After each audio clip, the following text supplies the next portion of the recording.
Okay, welcome back, Seekers of the Valley. Today, I'm stepping into the role of a cosmic observer, speaking to you straight from the freezing fog of Mount Crumpet, right at the very edge of the pulpit of the perished stars. Under the light of a crimson sun, we're going to explore a really dark, fascinating script. Think of it as a metaphysical journey into the absolute end of human vanity. So let's dive right into this explainer and uncover the terrifying, yet perfectly structured parable of the Iron Guardian. Here is the playbill for our eternal theater, which unfolds in 5 inescapable acts. First, the theater of human vanity. Second, the architects of negation. Third, the specter's terminal wager. Fourth, the laughter of the lunar imp. And finally, the runes of eternal return. Act 1, the theater of human vanity. So picture this. The curtain rises on our cosmic play at what is known as the Great Noon. That's the exact moment of your arrival, and you are totally weighed down by the burden of your ego. Now, in this lore, human achievement is referred to as the roast beast. And what exactly is that? Well, it's a heavy, elaborate feast of constructed meanings, legacies, and personal triumphs. But here's the really chilling reality. This entire feast is designed specifically to hide the abyss of the void. All your hopes, your histories, your grand structures, they're merely props on the stage. They are quite literally nothing but a brightly colored scarf wrapped tightly around a universe that ultimately has no heartbeat. Act 2, the architects of negation. Now we meet the stagehands of this theater, and their sole purpose is the systematic, absolute uncreating of your world. It's a fascinating contrast in methods here. First, you have the grim Grash. He's known as the indispensable shadow, and his method is all about active uncreating. He hollows out the meaning of your sanctuaries and delivers what's called the honest sound. That's a heavy, singular thud that just shatters your delusions and pulls your spirit right down into the dirt. But then you have the Shadow Reaper. His method is entirely passive harvesting. He literally just waits for the Nash to finish, applying the logic of zero. Where the Nash brings that heavy thud, the Reaper brings the total, absolute silence that follows, simply claiming the physical husks you leave behind. I am the silence that follows the thud. Think about that for a second.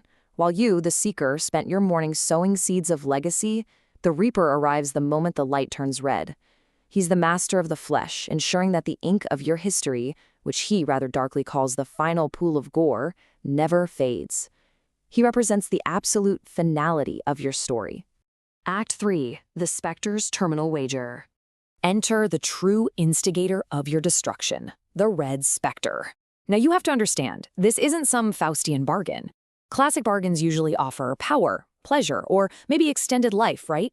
Well, the Red Specter, acting as an indifferent Mephistopheles, offers absolutely nothing. Instead, he enforces the Great Fast. This is a terminal wager designed to turn your glorious roast beast into matter that tastes like nothing at all. He systematically strips away your why until you are forced to look down and realize your anchor has no bottom. Your downfall is literally scripted in 3 steps. First, the ego's hubris at the Great Noon, where you parade your vanity for all to see. Second, the ego's indifference, where the specter kicks off the Great Fast and simply starves your purpose. And third, the ego's descent. This is where the Grimgash and Shadow Reaper guide you down into the lightless halls of stone. You're stripped of your grand noise until you are light enough to just drift in the dark. Not as a hero, mind you, but as a mere ghost of vanity. Act 4, laughter of the lunar imp. Just when the stage seems completely, quietly cleared, pure madness enters the void. On one hand, you have the Red Specter's indifference. It's cold, it's serious, it's enforcing the Great Fast with absolute authority. But on the other hand, the Silver Imp arrives as a lunar mirror, and he doesn't bring solemn finality. He brings demonic mockery. His laughter actually sounds like breaking glass echoing in a void. He is the very silver madness that gave humanity the illusion of purpose in the first place, just so the specter could peel it away later. And with a sound like shattering glass, the imp delivers this absolutely crushing line to the architects of negation. You are merely the ushers in a theater that was never meant to have an audience. It's brilliant because the imp reveals the ultimate cosmic absurdity here. The Red Specter, the Grash, the Reaper, they all pride themselves on their grand existential purpose of ending human vanity. But the imp exposes that even their actions are just scripted gestures. Their so-called silence is actually just another grand noise played to stars that are already dead. Act 5. Runes of Eternal Return. This devastating mockery is what triggers our terrifying finale. The imp's truth shatters the Red Spectre, leading to the dissolution of the ego. His individual identity just cracks under the immense weight of this cosmic absurdity. But from that destruction comes the apotheosis. The Spectre transforms into the Crimson Knight, the superego of eternal negation. He transcends the struggle entirely and aligns perfectly with the absolute law of the void. He no longer bargains, he simply is the rule. But what actually ensures this cycle keeps going? Well, the imp leaves behind lunar runes. These are sickly silver marks carved right into the obsidian floor of the pulpit.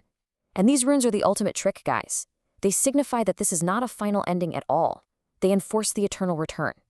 Because of these runes, the nightmare flat out refuses to stay dead. The Crimson Knight is cemented as the permanent iron guardian of a script that will loop forever, forcing every single new creation to face his metaphysical chill. Which brings us to the end of our explainer, and I want to leave a question directly with you, the Seekers of the Valley.